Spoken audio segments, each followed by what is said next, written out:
Something that Penn State football fans have not experienced ever so far in the transfer portal era is a very busy day, and it's been a very busy week. You know, if we rewind this back to early in the week, Penn State football players were making their announcements well before Portal Eve on New Year's Day, which was yesterday. We were covering that over at BlueWhiteIllustrated.com. Greg Pickle doing a great job of keeping up to date on all the players that are staying and going. And as of this morning around 9:45, we have the updated list for you here on the show. Those players, just because we all need one place for them to be, and I'm just going to kind of play those throughout the show so that you have them, because there's a lot of stuff going on. And of course, when there's a lot of stuff going on, we need our experts here to tell us what to make of it, not just to tell us what's going on. And that's what Sean Fitz is here to do. Publisher, BlueWhiteIllustrated.com. Fitz, welcome. Thanks for doing this today. I'm excited that we get to do a live show on Portal Extravaganza Friday. Welcome to the show. Love it. Love live shows with potentially breaking news, breaking in the middle of it and not being prepared for it. Love it. Just, that's my favorite thing in the world. Keep you on your toes. You know how I love the questions that I don't know that you're going to ask. Well, I feel the same way about the live show, but I'm actually very happy to be here. We actually set this up a couple weeks ago. I was like, shoot from the hip, let's go, because that's kind of what the portal has become, right? You know, just kind of expect the unexpected.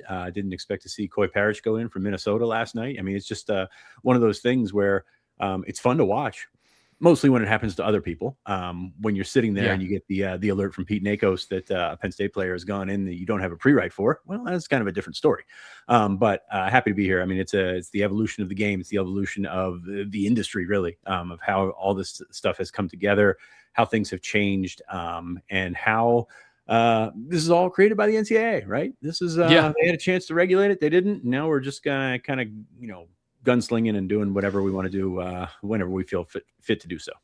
Yeah, it's the semi-tractor trailer driving down the highway, and in front of you there's an exit that says regulation, and then in the straight ahead it says disaster, road closed. And they just barreled straight through instead of taking an off ramp. I've said this before, but it just felt like for years and years and years, because they didn't want to pay players and they didn't want to change the structure of the sport, there would be the tiniest inconvenience in the idea, the concept of paying players, and they go, oh, look at this tiny pebble in the road. Looks like we're gonna have to turn around. So with all my driving metaphors here off the show, let's get into it. Let's talk about what's going on. I love it when you verbalize memes. It's always the best, is because we get that. Yeah. Anyway, I paint a good picture with words because I'm good. I do good with words sometimes. So the transfer portal. Let's start with what I think Penn State fans want to start with, which is the juiciest news: the players projected to come to Penn State. We'll get to all of it here on the show today, but the players visiting and or interested, and I'm just going to give you the big old, for the audio listening audience, I'm going to wink at the camera and saying these players are interested in Penn State, but Rocco Becht, Ben Brahmer, two Iowa State offensive players, are interested in Penn State and will be of heavy intrigue for Nittany Lions fans here early in the portal. So, Fitz, what can you tell us about the situation with these two players? Well, at 12:01, this is how it goes. They make a phone call, and they make 14 phone calls at one time, and then all of a sudden you've got the entire Iowa State contingent coming in to visit the next couple of days. But now, I mean, you've got a situation here where the writing was kind of on the wall for Rocco Becht. He's a multi-year starter at Iowa State. He's a guy that Matt Campbell trusts. He runs the offense and everything like that. I will say that the decision there, and that's what it comes down to, right? It's making the choices, making the hard choices.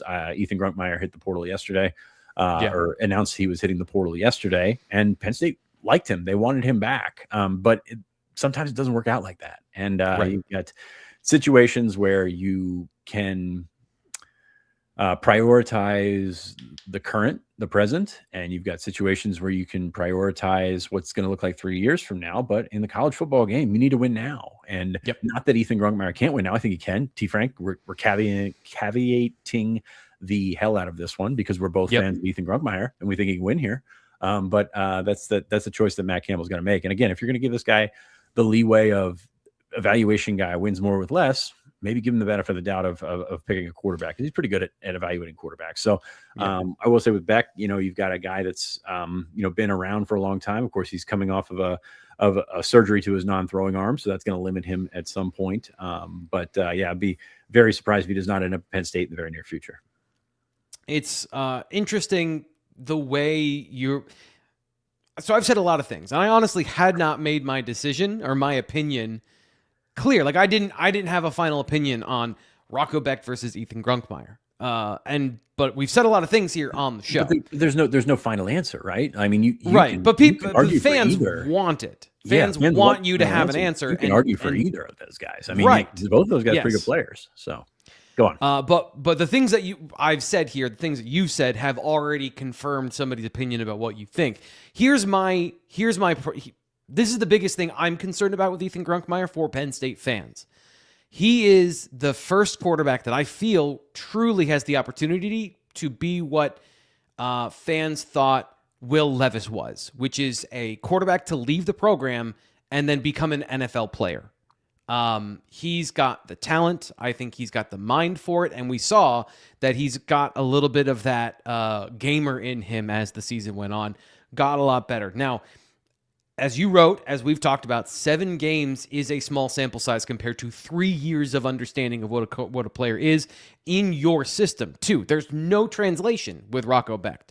But I have been privately and publicly for a while now very high on Ethan Grunkmeyer, and I felt like I was a little offensive at times talking to people like close to Ethan, being like, I think he's going to be better than Drew. Because you saw certain things about him. His mechanics are just really good. When he's comfortable and he's on, like you saw the accuracy, the completion percentage this year is what I was expecting out of him as a football player. But even within that, obviously there were some caveats in the offense, so it wasn't a clean and easy read. Also, his first year starting, there were some ugly moments. So there's an up and a down with Ethan Grunkmeyer in the evaluation, but truthfully, my opinion about him as a potential NFL quarterback hasn't changed. Now, that's a long way to go, but when you only have half a year of starting experience, you're not going to have the final answer of yes or no, but he's a guy that had a positive start to his career. And again, you wrote about this in your trimmings. Rocco Becht and Ethan Grunkmeyer are going to be linked for a very long time because of this decision. And you're right, like when it comes to evaluating quarterbacks for his system, I sit here as well, giving the benefit of the doubt to Matt Campbell and his staff as to what they would prefer to have. But that does not mean, as you said, that Ethan Grunkmeyer isn't a good quarterback, and there is losing a good quarterback is always a bad thing. That there's no like finessing that. If Ethan Grunkmeyer goes and plays somewhere and plays really well and eventually becomes better than Rocco Becht, I would not blame Matt Campbell in the long run for not foreseeing the future, but it is a reality that we find ourselves in today. So it is what it is in this situation of those are the potentialities in the future. But they could also both be right eventually. They could both be good. Rocco Becht could come to Penn State just for 1 year, obviously. Be good and pass the program off to the next guy. And Grunk could also go somewhere else and be good. He gets to choose his scheme, which is huge, because he's got an understanding of what he is and potentially more importantly what he isn't. And you go from there. And I think it's a wonderful opportunity for him. Again, he's in an in-between that is tough to sort of gauge where he fits in the grand scheme of things, because there's an intrigue to a guy that doesn't start. Okay, I guess Kenny Minchie's been predicted to Nebraska from Notre Dame. He hasn't started.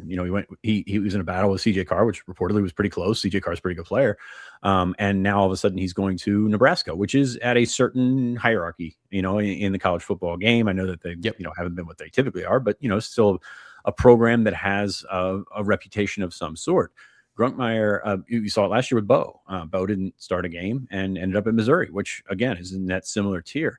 Grunk has started 7 games now, and I'm curious to see if he reaches that tier because there's so much out there on him. And that's not saying there's bad tape on him, but there's always an intrigue that is added to that, just adds another layer to who's going to be interested. So I would take a chance on him from a Power 4 school, but also am I looking for a starter? Am I looking for a guy to come in and compete for starters? There's no spring portal window. So like what happens and like that's going to be legally challenged, I'm sure.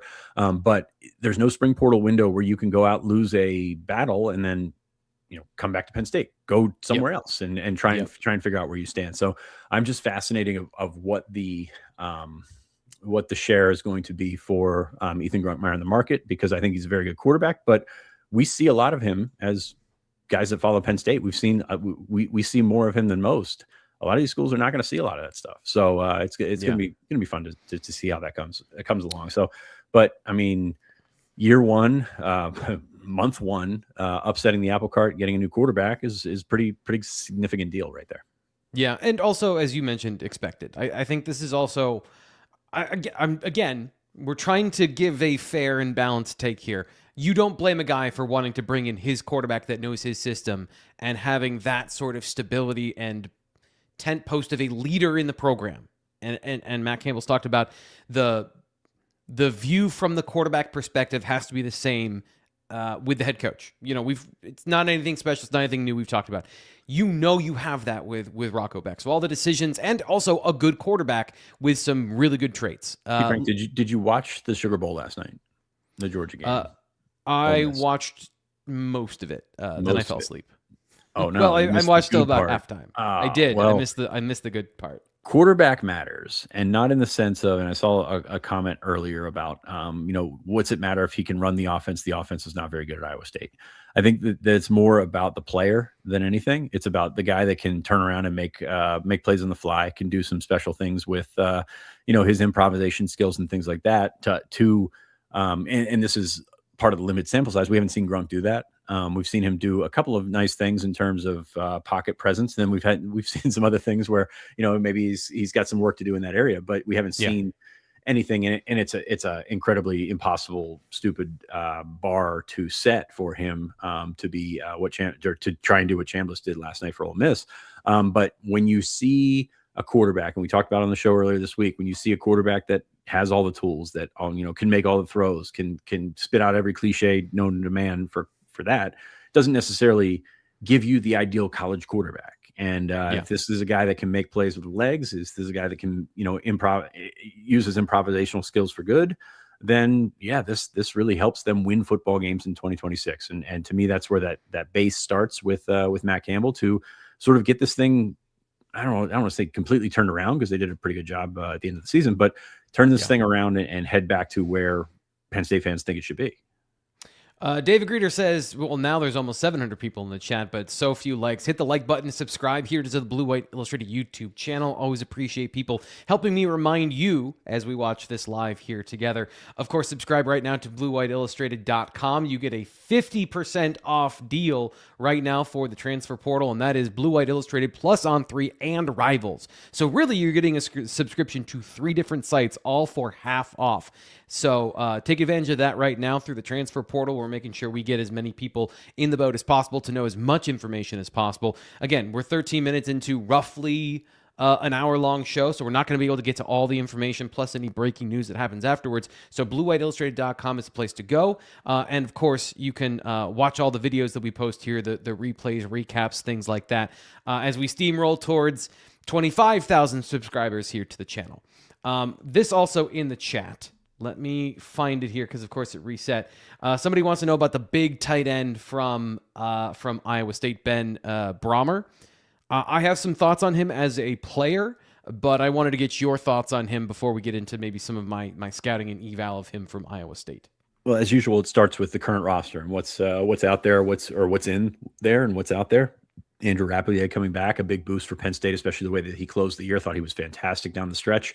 And it gives you that all-around tight end, especially a guy who can get dirty and block and things like that. Then you've got Luke Reynolds, who's hit the portal this morning. It was announced yesterday. I think he's in line for a redemption arc eventually. I know he's very polarizing, I've learned in the last couple of weeks. He had a bad year. Like, I get that. Yes, he did not catch the ball well. He can't block. It happens. But he's on that Mike Gesicki redemption arc. He's so talented and he can move so well. Can I interrupt you? No. I don't think it's that he can't block. Well done. I thought he had some positive things that he did as a blocker as a freshman, but the confidence from the passing game, where all that sapped out of him, his blocking became worse. So I think that there's a little bit of upside as a run blocker, more so than like what we saw this year. But generally, you're right. I just wanted to The blocking thing is what it is, but I think he's better than what this year was as well. Oh, absolutely. I think he's still got that potential, and he's a hard worker. He does the right things. He's got a lot going for him. Physically talented, but still a lot of potential there. Which is kind of the it's kind of the feedback that Penn State fans have is like, yes, he's all potential, but he's 2 years in, and now he's going to be a junior all of a sudden. Like that it's flips the switch like that, right? When you're thinking about a Right. guy who's just a kid, and then all of a sudden he's a junior. He's just got 2 years left, and I think he's going to be fine. I think he's going to have a good career, college career, because I think he's incredibly talented. But also, you've got to look at how Penn State allocates its resources and how Penn State feels about, or the new Penn State staff feels about the guys that they had prior. And Ben Brahmer is one of those guys. There's already picks in for Penn State. I think this is one's been pointing there for a long time. We posted it, I think, mid-December on the Lions Den at Blue White, that this is a guy that you look out for. But it's not just Ben Brahmer. It's also Gabe Burkle, the other tight end there, who's a pretty talented guy. He had an injury this year. That's a couple of tight ends that you could plug in there. They have limited time left, which is, it's good and bad, right? Because you're looking to develop a roster that continues this college football cycle system, where you've got a guy that maybe is a redshirt freshman. You got a guy that maybe is a sophomore, has got a couple of years to go. He's just not quite there yet. And then all of a sudden, these guys come in, play a year, give that guy another year to marinate, and it works out. So trying to keep the roster balance of future and current and not have it all. Penn State found themselves in a situation this year where the entire starting offensive unit for the offense was seniors, and that kind of balance isn't great. No, and it's remarkable when you look back at it. Not even looking back at it, but just look at all the roster turnover that you've got. A lot of this stuff was probably going to happen anyway, because you're losing teen starters in the teens, and some of those guys will. There's mixed reviews on how this all ended, because it was a 7-6 season. But some really good players that played a ton of snaps. Like, you look back, this is the thing that gets me from this year. You look back at Manny, and to a lesser extent Tom Allen, but Manny and Pry, they like to recycle those guys, or not recycle, they like to cycle those guys in there, and the snap counts kind of evened out. And that was just not in the non-conference, but you saw more of a clean line in terms of snap counts, where Amari Campbell didn't come off the field this year. Sorry to pull that Amari Cooper scar on you. But Amari Campbell didn't come off the field. Zakee Wheatley didn't come off the field. And because of that, you've got spikes in that line graph. So you've got guys all over the place that didn't play a ton that maybe have an opportunity. A guy like Dejon Lane, who announced that he's coming back, is an important piece. And right with Reynolds, he's on that line of, he's a sophomore, he's a kid. Oh, now all of a sudden we're leaning on you as a junior. So you've got several situations like that where you probably don't have as many young guys with as many quality reps as you did 2-3 years ago, just because of the way they coach. Yeah. A couple of these guys, to me at tight end, it also does matter how they play, like in terms of the style of player. And it's great that Andrew Rappleyea has that complete tight end profile, because I think the guys they're bringing in don't. So Gabe Burkle is more of the Y inline blocking tight end. At least that's how they used him at Iowa State. Decent athlete. Ben Brahmer is essentially a slot receiver. He's got an elite catch radius. Only 2 drops last season. He had 5 his freshman season, but overall good hands. Career completion percentage in contested catch situations of exactly 50%. But he's not an elite athlete. So at 6'7", you're not going to have the same athleticism of a guy like Luke Reynolds. But he does replace Luke Reynolds as that move tight end, and the hands, the veteran presence, all those things make sense for having him on the roster if you're going to replace Reynolds, who's a better athlete with the upside and all those things and everything you just said. Brahmer is more of a sure thing, especially if you can create space around him. My concern about the Iowa State offense last year, going with 13 personnel, is what you might expect it to be. Like, at times when they didn't have their offensive game clicking, it was a bit methodical. It is not as fast, wasn't getting as much separation. So you have, I think, with Kobe Howard coming back, and of course with Andrew Rappleyea, the core of explosive athletes here, I think, is a quality look if you're going to be adding in Ben Brahmer, who now is a third option in that. My concern was and would be, I understand that there is the all Big 12 freshman conversation about him, but watching him athletically move on the field, maybe I've been spoiled Fitz, by the Penn State tight ends and how freaky they are. 6'7" is nothing to sneeze at, but also like he doesn't move the same way as some of these other guys. I think he's a good addition coming to Penn State in the context of what they have on the roster already. And if they were to bring in Burkle, I think those three do fit well together. And that, to me, is important at that tight end position because you can use Rappleyea then as your H-back. You can move him around. You can use him at any of those positions. Are you trying to boost our algorithm by repeatedly saying 6'7"? You know, I saw that, and I was like, first off, I still don't know what that means. And second off, like, I don't know how to get around it. That's fair. That's fair. Everyone knows. Luke Reynolds is 6'4". Everyone knows 6'4" is the peak of athleticism. You're looking at... I thought it was 5'9", but whatever. You're looking at your last point there is how do they fit with each other? And I think that's the big thing that you're looking at. If you're and probably going to have this conversation a year from now where they're trying to maybe replace 3 tight ends. If those 2 come from Iowa State and then Rappleyea has a good year, all of a sudden you're back in this situation, which is fine. Like you would rather have this conversation or have that conversation because 3 guys were good than everyone stinks and they leave. So, I think I'm curious to see what the roster building is going to look like under some of these positions. I mean, you're layering right now. Like first off, the first priority, find the guys that can play right now. Find the guys that can win you games right now.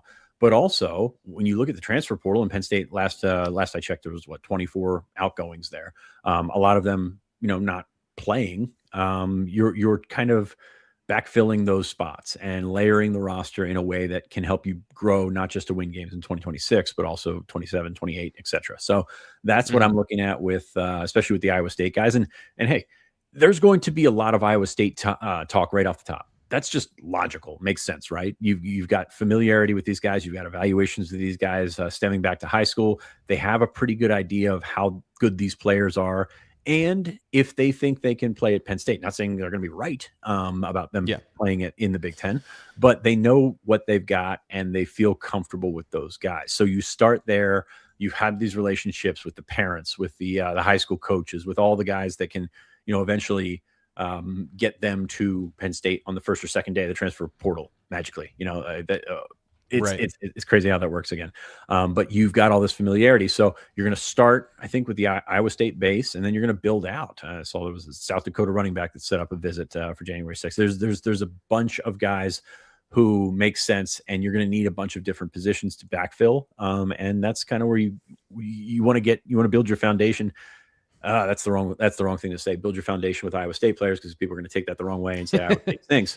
But there's a baseline. You want to build your foundation on the guys that you think you can win with. And this is not about taking Iowa State's 1 to 105 roster. This is about trying to take Iowa State's looming. You lose 4 or 5 guys to the NFL, taking 5 through 25 and trying to make them fit into Penn State's 1 through 50. And that can happen. Like this is not replacing a roster with another roster.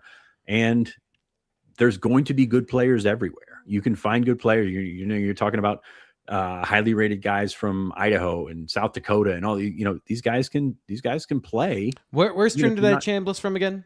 D2 school. State. Yeah, Fair State. Right. Yeah, and so, which is a really, really good Division II school. But at the same time, Division II slips through the cracks. It happens. And Can I kind of I want to give a backstop to what you're talking about here. I want to because we're talking about the players they do want to bring in, and it's not all of them. Brendan Black, offensive lineman for Iowa State, I think the lone player that had eligibility left from the offensive line from the starters, not scheduled for a visit here at Penn State. And I think that's telling, like, what I've been trying to say on this show as I've scouted the Iowa State roster is this is a very good team and a coaching staff at identifying talent, especially and recruiting and developing talent at skill positions. It's easier to find guys who are 3 stars with the ability and the profile of 4 and 5 star players at skill positions. Offensive line, it is harder. And so a guy like Brendan Black, I thought, if he were to come to Penn State, what you might want from him is to play center. He's not the biggest guy in the world. I know he's listed at 6'4", but maybe not the biggest offensive lineman in the world comparatively to what Penn State has on the roster. But I also I wasn't totally comfortable watching him, thinking that he would be an immediate transition to the Big Ten level. South Carolina and Nebraska both interested in him, but as of now, Iowa State did not prioritize him the same way as Rocco Becht. and Ben Brahmer. So I think that there's a fair thing to what you just said of they're not going after every single starter, and it's not just like getting the band back together. They want to bring guys they think they can fit and contribute here, and they've made a clear intention of attacking the Penn State offensive line on the roster as a key area of retention, and not just bringing over every single recruit and player that they had over at Iowa State. So I think that's a very important opposite to show here on the show of like, it's not just all of them. Some of the areas. And here's one more thing on that, the Brandon Black point. You're looking at a guy that he's played a lot of football for them. They've got a really good relationship with him, and they know what he is. And again, going back to this saying that I keep trying to put on a t-shirt, they know what he isn't. And I don't know that they think he's athletic enough to play at this level. I mean, there's levels to college football. There's levels to this. So I look at Burr, the offensive guard, and think that maybe there's a different story there. Like you've got a different opportunity there. And then you look at Penn State's retention on the offensive line, which is, there's some hits, some misses. TJ Shanahan's out. Egan Boyer's out. That one hurts me because I think he's going to be a really good player. And you've got a different kind of athlete there. But also you're looking at filling in those spots lower on the depth chart, by which I mean lower on the scholarship roster, the cycle. So you've got potential guys that are maybe redshirt freshmen, sophomores, and things like that, and you can go in and you can backfill there, and then you can get guys that and this is not important to a lot of people, but work on your field goal team, work on different aspects of your special teams, and can really just kind of solidify that base. So not everybody that they're going to take from Iowa State or anywhere else, to be honest with you, is going to be a star. Like they're going to be guys that you hear these names and you're like, okay, well, he didn't play last year. How can he be any good? Well, they saw him at practice for a long time and thought that he could be very, effective in the long run. And there's guys that still have to grow into their bodies. There's guys that when you take as many, so from a Penn State perspective, we would consider all those guys projects, right? We would consider them flyers, whether they take them late, whether they take them by camp performances or whatever. Iowa State has so many more of those guys because that's what they're beholden to do. That's what they have to do, is find these gems, find these diamonds in the rough. Some work out, some don't. And you've got an opportunity to develop them over years, year over year. And that's kind of Matt Campbell's, like, that's his whole thing, right? Is development, evaluation, and development. And you're going to see some of those guys that come through and you're like, well, this guy can't really help us now, but if he can help you in 2027, 2028, I mean, that's part of the calculus here as well. Yeah. A. Campbell says this here on in the chat. He says, and you guys, there's a bunch of people that have put in donations and they're in the chat. There's a lot of stuff to get to, so I apologize if we don't get to your stuff immediately, but I do want to get to it. A. Campbell says, is the QB knows the system narrative overrated? Look no further than most of the CFP teams are first-year QBs in the system, 3 of the 4 finalists. I think that's a fair point. The only other aspect, and this is where I think it's important, is that this is year 1 for Matt Campbell. So it's not just the quarterback that has to learn the system. It's every player on the roster. And when we're talking about bringing in offensive linemen, tight ends, receivers from Iowa State, there's a more seamless integration so that you don't have to teach every single player every single thing, all the way down to individual drills, like indie drills where we're working on your fundamentals. We want to do this drill. Well, if you're teaching the entire roster how to do the drill, it goes slower. If you're quarterback and you've got key players at certain positions on offense, if they know how to do those things, and then you transition to the offense, and now your quarterback is an additional teacher out there. Your quarterback, you're not having to stop the play for the guy who has to run the show so he can understand the nuances and details of each individual play. That's ready to go, so you can focus on teaching the Penn State players what you want out of them in this system. It's the speed of the integration where if you're replacing the quarterback, but everyone else on the roster has been in your system for 3 to 4 years, it is an easier transition. So it is an overrated narrative if you look at like the overall picture of college football. Because yes, a quarterback who's smart can learn an offense, but it comes down to the volume that you have to teach to players, and can you accelerate that by not having to teach every single player? So I think that's a great question, and I think that's the nuance here. If this is year 1 for Matt Campbell, yeah, it's overrated in a sense that, like, yes, there's certainly ways around it, but I don't think it's that black and white. I think that, and again, nuance is evil here. I know this for a lot of people, but you're looking at the player and the ability to handle things and the ability to process things more so than the ability to sit there and repeat what is on page 47 of the playbook. So I think that's what it comes down to. So let's talk about some of the work left to do that we think on this roster, like the retention we'll get to. Actually, no, let's talk about the retention here, and then we can get to that in a second. So Penn State over the last couple of days, I think this is a complete list. I apologize if I missed anybody. But these are the players going back to the last couple of days that have announced their decision to return to Penn State football. I'm just going to read it out here for you. This one's a slightly shorter list for our podcast audience. Owen Alcini, Cooper Cousins, Andrew Rappelier, Dejon Lane, Tony Rojas, Max Granville, Kobe Howard, Darius Dixon, Davian Collins, Ryan Barker, Anthony Donko, Garrett Sexton, Chimdi Ono, and Alex Tash. Those are the names that have announced they're returning to Penn State. Some pretty important names there, Fitz. What stands out to you as most important, or most important given the circumstances because of the positional situation?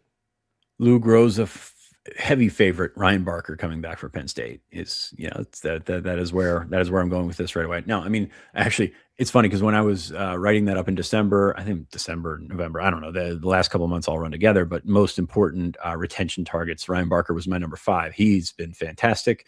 Never underestimate the ability of a good kicker. But you look at yesterday and what Penn State was able to do yesterday, and can't help but be impressed with getting some of those across the line. Of course, Tony Rojas, when you follow him on Twitter, you thought he was gone. That's not how we follow things, though. So it was one of those things where it was always kind of different. But getting him across the line is a big deal. Probably helps with Amari Campbell. I don't think that package deals are, number one, smart. I know. I mean, this is not a make a decision for your buddy time. This is make a decision for yourself time, and that's kind of what it's turned into. But it does help a little bit to know who's going to be beside you or potentially will be beside you. They got 4 games together this year and look pretty decent in the stretch that they were together. So I think that helps. But getting Rojas back, even off the injury, I think is a big deal because you've got. I don't want to call him a heart and soul guy because you've got a couple of those guys on the defense that can really help them out and can really, bring it all together. But he's a green dot guy. He's a guy that knows what's going on, and it's going to be a different defense. But at the same time, I think it's going to be a simpler defense that's probably going to give him a little bit more freedom to do what he does best and run and chase the ball.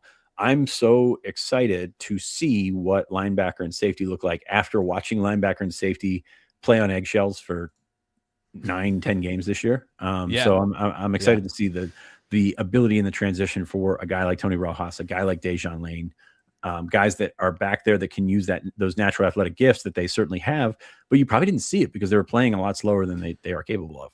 Yeah. And even then I thought Tony was doing things well and was helping the defense, but in a simpler scheme. He picked, what I'm saying is he's picked up defenses pretty well so far in his career because this is his 3rd defensive coordinator. So we'll see, again, the injury and all that stuff is going to play into the transition into this new defense. But I overall, you can't say it's anything other than a positive thing. I find this situation very interesting when we don't know the full outcome of the roster. But we do know Cooper Cousins, Owen Alcini, Anthony Donko, and oh no, let me throw it up here again so that I don't forget. Oh no, I'm making Garrett Sexton. Jeez, that was embarrassing. There's 3 offensive tackles in that conversation: Alcini, Sexton, and Donko. How do you begin? Because I think I've made the mistake of, first off, rambling way too long here and making guttural noises instead of words.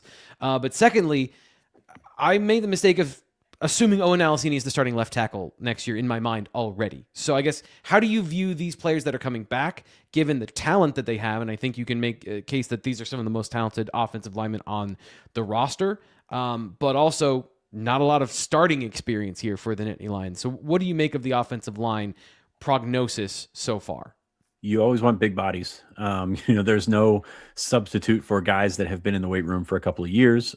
So a guy like Sexton, a guy like Ono, more so Sexton. Sexton's kind of second team right tackle this year. So that's an important spot in second team right tackle in the sense that he was behind Rucci and Donka. But, if you're building up a 2D, that's what you want. But guys like that continue this developmental pattern. And that's why I say losing Boyer hurts and he was not a starter. He started the Pinstripe Bowl, but losing Boyer hurts because you want as many of those big bodies as you possibly can have. And you're going to see that on the defensive line as well. That's the spot that is really scary right now, in terms of retention, in terms of how much that's going to cost in the portal, and how different that's going to look, come August 2026. PSU doctor way ahead of it. Defensive tackle, I mean, all the way ahead of that. Xavier Gilliam leaving hurts, and I see there's a lot more mixed opinions on Xavier Gilliam than I thought there would be, but he's a dude, man. That's a coping mecanism. It is a coping mechanism. You're right. I'm glad you said that. He's a guy that's got 3 years left, that had starter-ish reps, and held his own.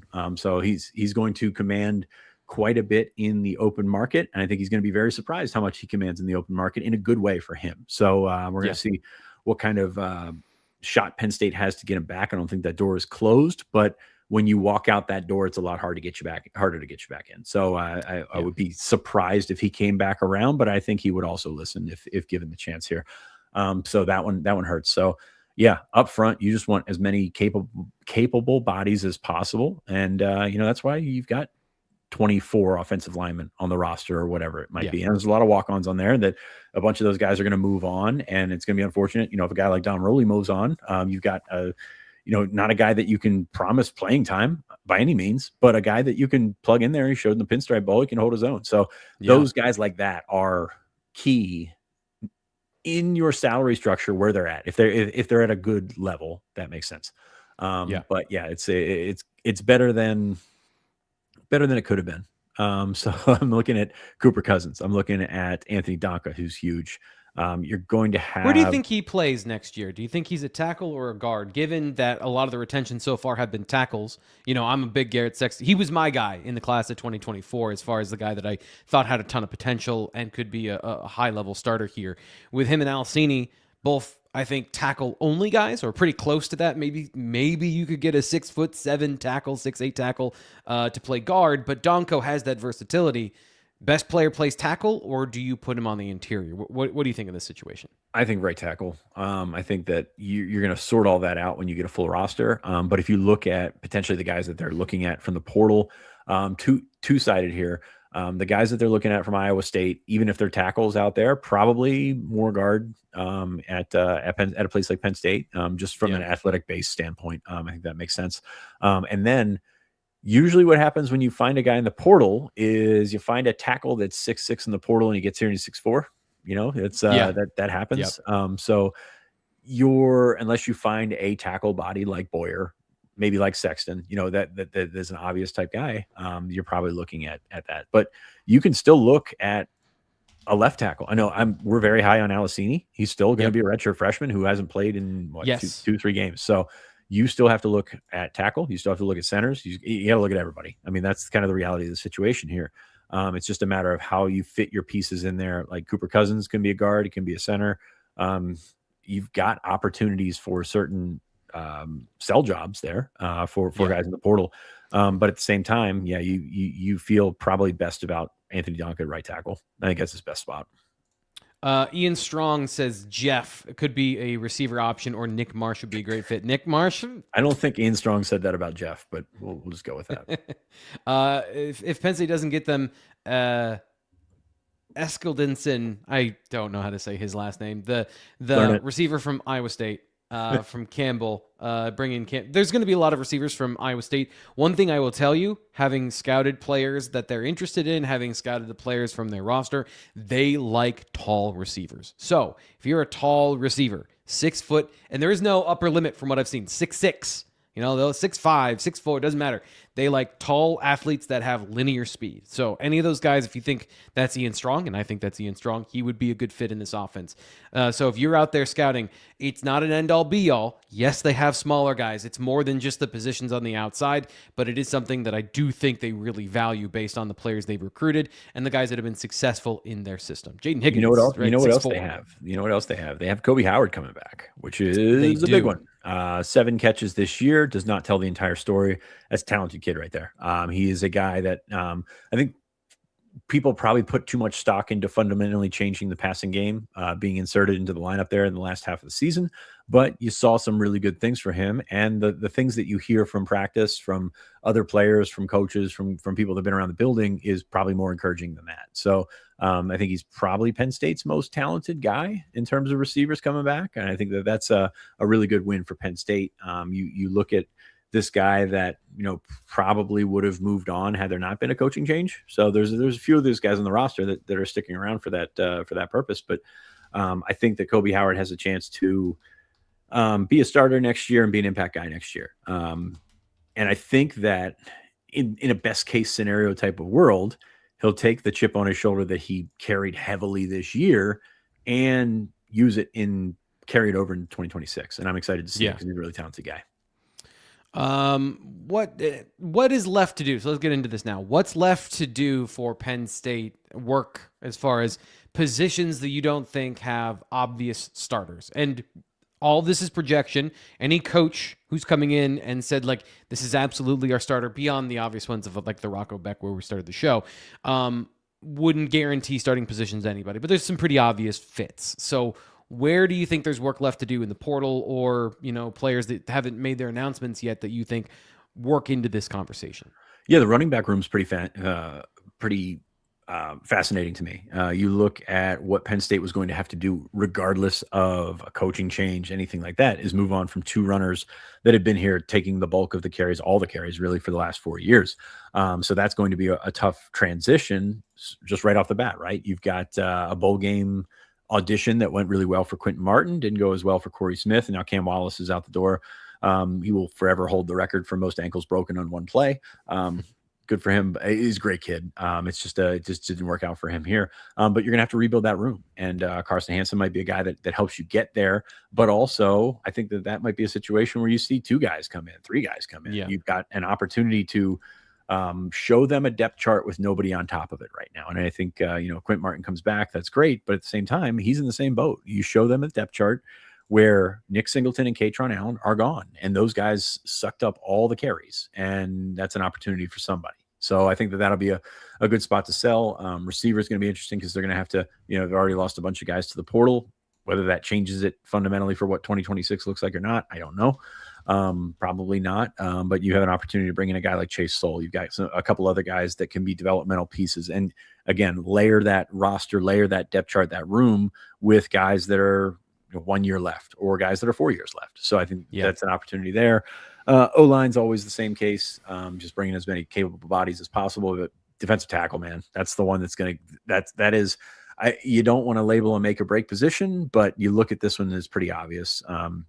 Losing 2 starters in Zane Durant and Alonzo Ford, losing Xavier Gilliam to the portal. Your top guys right now, Ty Blanding and Owen Wafel, and those are good, solid players. But it's going to take a turnaround there, and that's going to be tough to do because defensive tackles, like we just said about offensive linemen, they're tough to find at that body size. You don't go out and recruit 330-pound high school kids for reasons because they can't play, they can't move. You're trying to figure out the best way to add some bulk there, but also have some athleticism in there. I think people get too hung up on the weight number, but it's very, very tough to find those guys, and it's very, very expensive to find those guys in the portal. And it's about even with size, it's about play strength, not about mass. Bigger guys, because they lift more weights and they have more muscle volume, are stronger players on average. And if you have smaller guys, that punch above their weight, that's the thing about Xavier Gilliam, is he's stronger than 300 pounds based on the way he played. Now, he still needed to get stronger and play bigger, but was a guy that had that sort of movement profile, but was also 300 pounds, could probably be 305, be a little bit bigger in his career. And this is something that we talked about here on the channel, and I think is fair to say in this defense. You're looking for size. You want to have some more of those classically sized bodies, but you're not trying to sacrifice athleticism.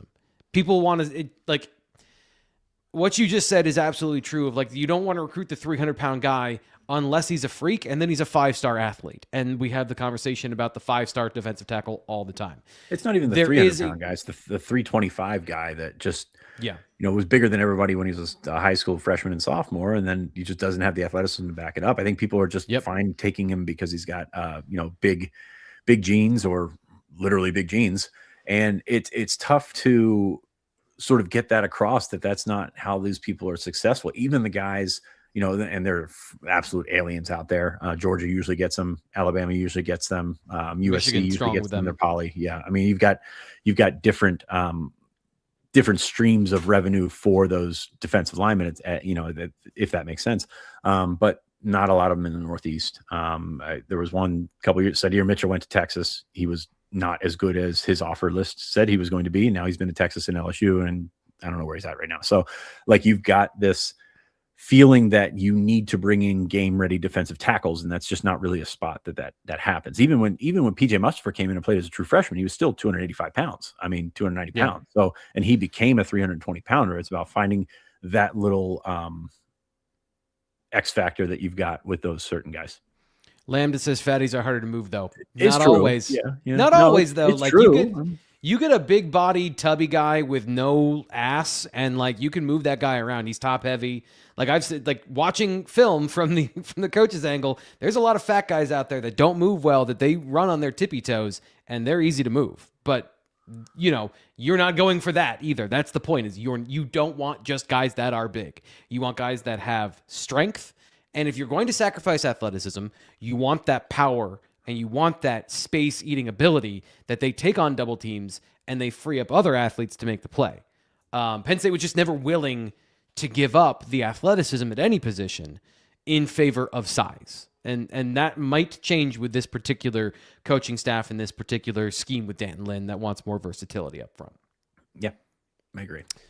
I still think it, and I know I'm coming back to this. You mentioned it already. That I have a tendency to accidentally end conversations just with like the human period at the end of the sentence that my voice is. Yes, exactly. You mentioned this already, talking about the offensive line, but I do think center is interesting. If we're talking about positions where knowing the offense is important, or being smart and having experience playing center, to me, that's one on the offensive line. Guard, you can figure out. Tackle, you need the athleticism. Center, you need the IQ. So, like, is Cooper Cousins ready to take on that now that he's in his junior year? Is it somebody else on the roster? Is it somebody they're going to bring in? I think that's a critical position to understand. Having the player that fits that profile, I don't think is immediately obvious, because I do think that even with Cooper Cousins, his value is at guard in a lot of ways because of his power and his size and his athleticism, and especially that kind of like raw power as a guy that wants the nastiness in his game. I'm not saying he can't play center, but I'm saying that, they valued him at guard in the first 2 years for a reason. And then interesting to see how safety works out. A couple of guys left to make their decisions. Safety is going to be really important in this scheme. Marcus Neal Jr. is a name that's been tied to Penn State for a while. I think he'd fit pretty well with Dejon Lane in this particular defense. But then I guess Fitz, I don't know that they're going to play three safeties. Dan Lin, is he the head coach of the defense? It's going to be his scheme. Is it going to be something that they both work on together? That three safety defense, I think, provides a lot of answers. But also Dan Lin, it's not really in his DNA from what we've seen in 3 years at UCLA and USC. So I'm curious what your thoughts are on the safety position. Yeah, I think you've got to be more versatile. So like, you're looking at Danton Lynn's defense at USC. It's different than Danton Lynn's defense at UCLA. It's going to be different than Danton Lynn's defense at Penn State. So you've got an opportunity to figure out what your personnel is and make it work. I mean, you look at what Penn State tried to do in 2024. It was play three safeties because they had three great safeties. Mm-hmm. In 2025, they had more corners, than they were trying to retool safety. So you play three corners. So to me, it's about, finding the best personnel available and going with that, because it is, you say 4-3, you say 4-2-5, but that last guy in there, like the nickel guy, the slot guy, the star guy, the rover guy, the, whatever we want to call him, just has to be a versatile defender. Doesn't have to fit in a box. And that's what I'm looking at with that. So you get a guy like Zion Tracy back, and all of a sudden you feel pretty okay about your cornerback room. We didn't talk about Darius Dixon coming back. That was fantastic. This is one that we, kind of earmarked, at the end of last week, but I guess it was the beginning of this. I don't know what day it is, man. It's we're doing a Tuesday show on a Friday. It's January, whatever. But Darius Dixon coming back is a big deal. That's a talented guy that can really, really solidify that corner spot or one of those corner spots for a couple of years now. And that's a number one, good retention piece by Penn State to get him back. But number two, you don't get those guys that come along very often. And if they come from California, that's a win right there. Keeping Darius Dixon from California, keeping Max Granville from Texas, like these wins are, I don't want to call them against all odds wins, but these are really, really good retention wins for Matt Campbell's staff. Because, hey, if you're an out of region guy and you don't have the ties and you don't feel compelled to grow up wearing a white helmet and running out of the Beaver Stadium tunnel, you don't have those kind of connections. You can't force those kind of connections. But Granville and Dixon always had a different kind of approach, a professional approach. I know you talked to Billy Granville before Max enrolled last year, and there's something different about the way that these guys handled themselves. Dixon played at Mater Dei, played against the best of the best, and handled himself as a professional already. And those guys can really, really help set the tone for the rest of not only the room, but the rest of the defense. So very impressed with those two pieces in general, just because it's so hard to keep those guys in there. We said it from the outset. If you're from outside of the 6-hour radius, your percentage goes down. Your odds for staying go down naturally because your family's not here. They can't see you play all the time. They can't just come home for the weekend and things like that. And then, you kind of work from there. Texas and California, forget about it. And those guys are staying, which is pretty crazy to me. Yeah, and guys from not a crazy decision by them, but a crazy good job by Penn State there. Yeah, and guys that are closer on the East Coast are moving away from the program, just showing you like somehow even within that there are situations where guys all individual decisions, right? These are all individual decisions that people make for the benefit of themselves. I know people want to say it's ruining college football. You go to college to try and emulate what you're going to do in the real world. They're doing what they would do in the real world. Find the best opportunity for themselves, for their families, all that kind of stuff. And I have no problem with that. Problem I have is the dysregulation of it all, and that goes back to Indianapolis. Yep. Any other thoughts here about the roster, where we stand right now before we get into some coaching updates? Right now, man. Of course, like I scheduled this show, and it's awesome that people are here. We have 1,000 people watching the show. We're 52 minutes in and zero breaking news. I was hoping something would happen here during the show that we could have as breaking news. But of course, it'll be at 11:01 once we're done. We'll keep you updated on all these things. Some of the players that Ivan Kamaju. We talked a little bit about some of the other players, Quentin Martin, some of the young guys that haven't made a decision, or at least haven't announced a decision so far on social media for us to know about and talk about here on the show. Key players to retain. Another area that I think just mention the trenches again, but I do want to talk about this with Ivan Kamaju and with Max Granville. I think Max Granville has a ton of upside as a pure pass rusher and as a guy who was working really hard to be a good run defender, but even last year during the spring had some losses in the run game. He's not the biggest guy in the world, not small, but not the biggest guy in the world. I think getting a veteran defensive end in this rotation, if you could, is absolutely something you'd want to do. Now, with the way they can massage the positional responsibilities, that is something maybe you don't need if you have a guy like Tony Rojas that can blitz. But you just need 3 pass rushers. You need a threat from other than just your 2 edge rushers. And honestly, Ivan Kamaju was good this year. I don't think that he profiled as an elite pass rusher. He was a very good all-around base defensive end. I didn't see necessarily the elite, bend off the edge or any of those things. They're there, but if you're going into a season and you want to have a pass rush, I think a veteran player added to this group would be a good third player to have in the rotation because you're going to need more than 2 defensive ends in a season. We've seen it the last 2 years in a row. Penn State has just dropped defensive ends like flies due to injury or other situations throughout the year. And I don't know that you'd feel comfortable with just the top 2. Like, we're not building just the starting 22 in this conversation. You need to have some key reserves, and D-line bodies and depth are always really important. Yeah, definitely. And you've got several open spots on that depth chart. I will say just a couple things here. I see the chat is really, really amped up about the number 1 player at his position, whatever position that might be, Cam Coleman, the receiver from Auburn. Like, Penn State is not going to operate that differently under Matt Campbell than it did under James Franklin in terms of like going out and splashing the pot for a $2.5 million receiver or whatever it's going to be. It's just not really going to happen. The quarterback position is its own animal. That's true for at this level. It's true at the NFL level, but you're looking at this guy is the top guy in the portal, so Penn State should get him. I don't know that that's going to be the case. I don't know that you should set your expectations there. Jaden Woods, his connections to Penn State, most of them came through James Franklin. His father played for James Franklin at Kansas State, so like that I don't see that one as a realistic option at this point. And Chaz Coleman's going to get a boatload of money.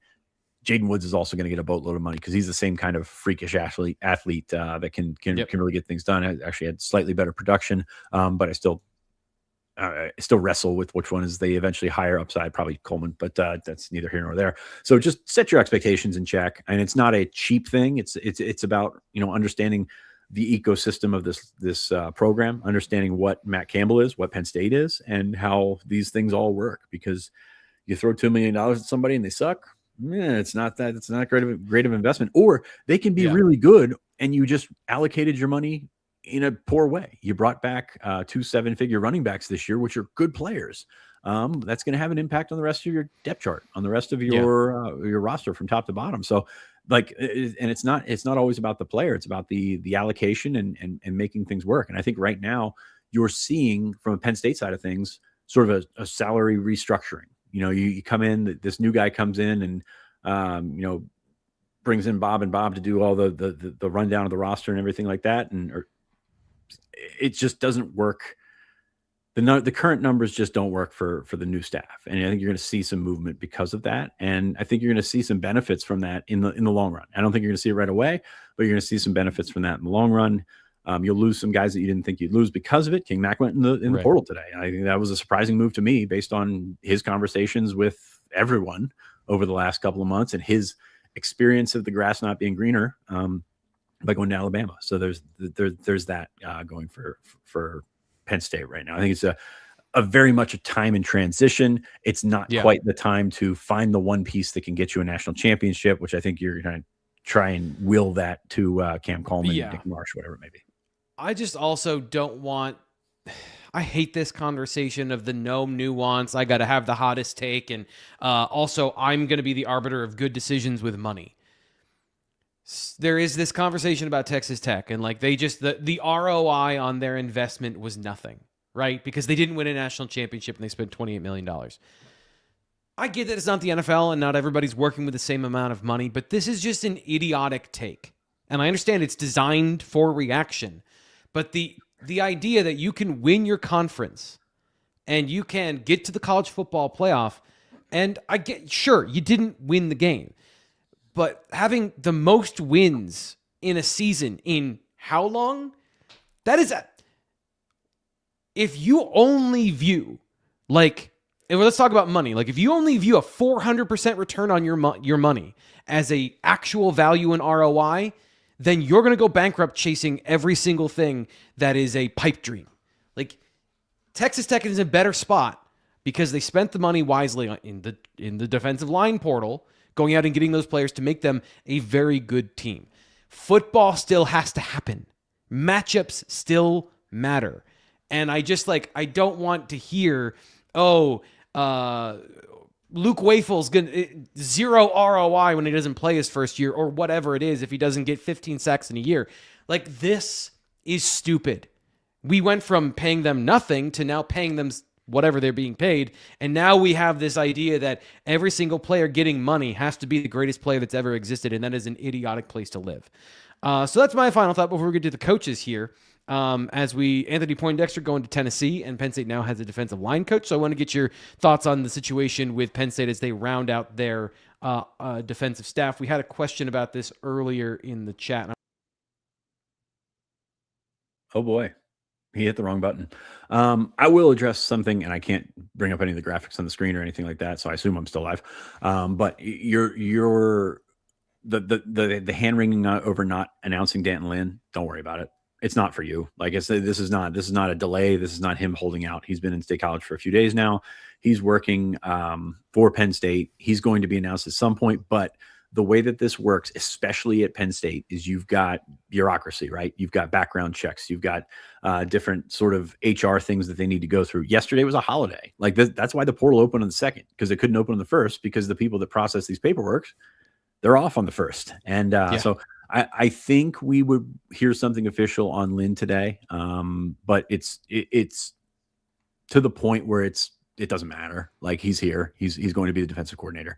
And it's just a matter of like putting the official stamp on it, I guess, and going from there. So don't worry about that kind of thing. The staff is still coming together. He did hire a defensive line coach that he worked with at UCLA yesterday, in the last couple of days. So it's all coming together in that point. I'm sorry, I'm reading the super chat really quickly here live, which is a really good thing to do when you're talking. Any update on the linebacker coach or the running back coach? Imagine there's slightly different, least slightly hurting in the portal process. Yeah. There's still no linebacker coach, still no running back coach that's been announced. Dan Connor is still working at Penn State. Last that I checked, he's still around, but also like the notion of the linebacker coach, the running backs coach, they're still building a staff that has more than one guy working with the running backs. They still have a staff that's working more than one guy with the linebackers, D-backs, all that kind of stuff. So like, this is not your typical, there's 10 guys, we need to have 10 guys. It's all coming together. And again, Dan Connor's still here at last check, and they're going to continue to put that staff together. It's not, it's more, this is more an NFL model. This is more an NFL, just sort of build out from there, and they'll go over the next couple of days and weeks. Also, this from David Greeter. He wants to know any insight in how the media operations will change under Matt Campbell. Says thank you and appreciate all the coverage. Appreciate you, David Greeter. Any thoughts here? Anything that you've heard or learned? And this is more for us generally than for fans, but of course, what affects us affects what we deliver to fans. So just wanted to answer David's question here at the end. Yeah, appreciate the question. I don't know. To be honest with you, I've been so wrapped up with portal stuff and recruiting and transfers and all that kind of stuff that I haven't asked. I don't care about press conferences anyway. It's not my game. So be curious to see what it was like. I don't think they had a ton of open access at Iowa State, just based on people I've talked to out there, but I haven't dove into that one very, very much. So I'm excited to see what it brings. I'm excited to see what the next couple of weeks bring, because that's kind of the focus right now, is these visitors that will start popping up today and going from there, because it's going to be quite a roller coaster ride. There's going to be more days that are. I wrote about this a couple of days ago. There's going to be a lot of ups, a lot of downs. And today it's probably going to feel like a down, because it's the portal day, and you're going to see like names like King Mack, names like Egan Boyer that, Boyer was a little bit more expected than Mack, but just kind of look at it and it was, the shoulders go down. Oh man, that sucks. But they will continue to move ahead. You will see what happens with the rest of the roster, and we'll be there to cover it all the way with BlueWhiteIllustrated.com. Last one here. This one from Work With Auntie, donating $50 for the channel. Thank you very much. He says, Happy New Year. Appreciate you guys. NFL model has been get a QB on a rookie contract and build around. Don't have rookie college football salaries. If you were the GM, how would you allocate resources? This is a great question. This is something that we talked about a little bit on the show in previous weeks. Fitz, I think the thing that's different about this level of football as opposed to the NFL is that any one elite player can have an outsized impact on the game. An elite linebacker going up against high school running backs, right? Or guys that are great, good centers, but not going to play in the NFL. If you've got an NFL player on the field at any position, you can maximize and leverage that advantage more so than when the talent is even as it is in the NFL, more than it is at this level. I'd still say investing in the offensive and defensive line, even in the NFL, you see the best teams that are consistently great. Being able to do that with resources, not only from a money perspective, but from a draft resource perspective, where you're investing in guys a year or two before you need them so that they are ready to start when you have that expiring contract from a veteran, has been it's been replicating success for the Eagles for a while now, where they have consistently have a good baseline because they invest in those areas, and then they can go and mix and match at some of the other skill positions like corner and safety. Receiver, obviously they got a bunch of studs, Saquon Barkley, etc. Like they're an example, they're an extreme example because of their quarterback situation not being a top 5 quarterback. Do you have any thoughts about like how this works at this level for in the early stages of this GM process of trying to allocate resources? Yeah, the NFL model is tough because you've got a certain cap on what you can pay guys right away. And that's not the case in college. You've got different rules for different schools, and you've got different caps and, it's self-imposed caps. For, Texas Tech can pay a guy $2 million out of high school. Penn State would pay that guy $450, and be a great, be a pretty sizable investment either way. But you don't have that sort of, I don't want to call it an even playing field, but it's not but when you get drafted in the NFL, you draft into a slot and you figure out where that money comes from. And that value is locked in for a certain period of time. Yeah. I mean, the hack for, colleges or Penn State specifically is recruiting that player out of high school, developing him into a guy that can win you games and potentially surprise you very quickly, can surprise you, in year 2 or something like that, and can help you win games. So I think that is kind of the hack, because then you can keep him. Keeping a player is always cheaper than going out and getting a player, right? We talk about defensive tackle, and you can make an argument that keeping Xavier Gilliam for X amount of money is going to be cheaper than getting a player that might be the same quality for $300K more, $400K more, something like that. So you've got a different sort of structure there. And that's why it's very different than the NFL. And then, you don't have contracts here, right? Like this guy, you don't sign for 4 years. You can do that in the NFL. You've got guys that can hit the portal anytime, not anytime they want, but they can hit the portal after every season if they wanted to. So the dysregulation really hurts here, because you've got no set of rules and nobody to play by those rules. And when nobody plays by those rules, the money comes through. Like you mentioned Texas. I mean, Texas Tech played at Oregon. I mean, what do you need to see there? So you've got an opportunity to win via that, and it's going to shut some teams out. And there's going to be some, teams that have, similar spending habits to Penn State, maybe a little bit bigger bottom line, a little bit bigger of a budget, like Ohio State, like Georgia. Both are similar mindset spending programs, but at the same time, it's you're seeing that rise to the top, and that's where it's become kind of an issue. So I'm interested to see how it plays out in the next couple of years, because there's got to be some sort of regulation that comes in here, but I don't know what the right way is, because the NCAA puts regulation in there, then government comes out and says they're a monopoly, or you have to make these guys employees if you want to sign them to your contracts, and then comes collective bargaining. So like just you're rolling that stone down the hill. You just don't know how big that snowball is going to end up. So that's the question that I have with how all this is going to work. Last one here is from Ryan Sheard. He says, T. Frank, can Campbell bring in elite offensive linemen? If not, skill guys won't matter, and success like Penn State wants. You look at some of the guys they've brought in have been successful. I think their right tackle this year that they developed is a good right tackle. They had the guy that went to the Colts, I think, in the 4th round. They can identify talent. It's just, could they get them to Iowa State? That's different than getting a guy to Penn State. And I think some of the guys that they got that are underclassmen certainly have the size and athleticism. There's no film on them for me to have an opinion on them. But that's the area where if you're a Iowa State, hell, it's why they ran a 3-3-5. They could not recruit defensive linemen to the level, to the volume, in order to play a traditional 4-down front, or even a traditional 3-down front where you have a little more size up in the trenches. They have still been able to identify talent at those positions and develop them. It's just, did they have 5 of them in 1 year, the way that Penn State has been able to put together 4, I'd say, really athletic offensive linemen in the last couple of years? I think that the translation there is going to be good. It's just it's the transition, not the translation of the skills of development. I think Ryan Clanton's, from what I've seen, an excellent offensive line coach, up-and-coming guy. It's more about the transition here. Are there going to be guys from Iowa State that can come in and start immediately? I don't see that from the film. Now, that doesn't mean that there aren't guys that they want to bring over. But and by the way, BlueWhiteIllustrated.com, there's more information from Ryan and from Greg that they've put up about players visiting from Iowa State. So go check that out right now. Final thoughts here, Fitz. Appreciate the little extra time here to get to some of the questions in the chat. Yeah, no, this has been a great show, and I really appreciate everybody for hopping on. There's one of the last comments in here is about Penn State's $30 million number, and that's been something that was thrown out there as part of getting Matt Campbell here was an allocation of resources that was greater than it was before, which is pretty much the game now if you're going to hire a coach.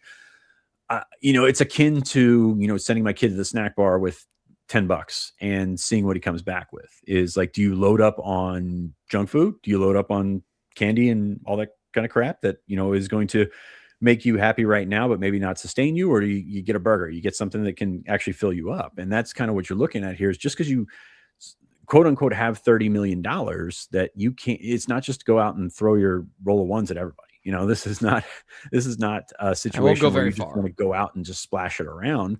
You hope that money is there every year. You don't know it. It's not going to be completely guaranteed. Then the rev share part of it's guaranteed, but you're going to still have to raise a bunch on top of that. And that requires donors, requires a lot of different fundraising abilities and things like that. And we're going to see how Penn State is with that. But it's not just a situation where you go out and just, okay, I want to fill up my allocation right now, because some guys might be available in April. This is a portal window where you can go in January 2nd to January 16th. It does not mean you have to sign. It does not mean you have to be at Penn State for spring practice. So you want to keep, a little bit of change in your pocket there. You want to keep things that work out, and you don't want to just say, hey, this guy is going to, eventually be a guy, so we have to overpay him, or this guy is going to only be a guy right now. And then we see some traits where he can potentially fall off and not contribute down the line. So like there's a lot of evaluation that comes in here. There's a lot of different opinions that will come into play here. And again, going back to my comment earlier in the show, if you're going to trust Matt Campbell with your program, trust him with your program. That means allocation. Right. That means spending. That means trying to figure out what the best way to win in 2026 is, and then parlay it into the long-term gain. So Penn State is not Texas Tech. They're not Oregon. They're not Miami. They're not a school that's just going to spend. And that's good, right? That's kind of the fabric of the program in itself. But at the end of the day, that's what fans say they want. Yeah, well, I mean, it's so tough because you always want to spend that money. It's not my money, and I get that, but you always want to spend and have the best roster possible. His best roster possible is a team that can help him win and also have the building blocks to win moving forward. Because I get what people are saying about the schedule next year. I get that it looks like it's not a cakewalk, but I get that it's looks pretty good on paper. Helmet scouting, that's what we called it last year in the playoffs. Yep. Helmet scouting is pretty good. But you just don't know. You don't know what your team's going to look like. You don't know what these other teams are going to look like. So I think that goes back into how you build this thing. And you look at Matt Campbell's last 10 years, he has not been a guy that has gone out and just like, hey, this is a shiny new object, I got to have it. So I think you give him the benefit of the doubt there. And again, a lot of these things are going to fall in line with how Franklin did things. And I don't know how people are going to handle it, given the way that they've handled the last couple of months. So I'm excited to see it, but I think it's smart spending meets good evaluation is a way that you can be very successful. Penn State's been successful about that for a long time. It just kind of hit a wall this year. Yeah. Appreciate everyone being here. Fitz, thank you for your time. Bizzle84 says when you subscribe, you can get notifications when we go live. Thank you for reminding people of that. We will be, if there are any breaking news over the weekend as far as big names, we've covered the Rocco Beck thing here, so probably not if and when that becomes official, but any other names out of the transfer portal, any big things, we're going to be covering that. And then we'll be back, by the way, to our regular schedule. Fairly certain. Nothing else going. No holidays next week. So we'll be back to Tuesday, Wednesday, and Thursday next week here. Fitz, our junior days, are those a thing? Like, those are coming up this month, right? So, like, recruiting is going to be going into full swing with the next round of can they get to 12 or 13 commits in the class of 2026 coming up as well. So we're going to be covering all that stuff here on the Blue White Illustrated YouTube channel and, of course, BlueWhiteIllustrated.com. Talked about it at the beginning of the show, talking about it in the middle, throw it up here at the end. It's going to be the outro as well, that you can get us for 50% off right now. Great deal for you here in the new year because you like Penn State football. And if you can get the source for Penn State football information, news, content, and conversation for half off, that's the gift that's going to keep giving all year, Clark. I'm Thomas Frank Carr for Sean Fitz. We will talk to you later.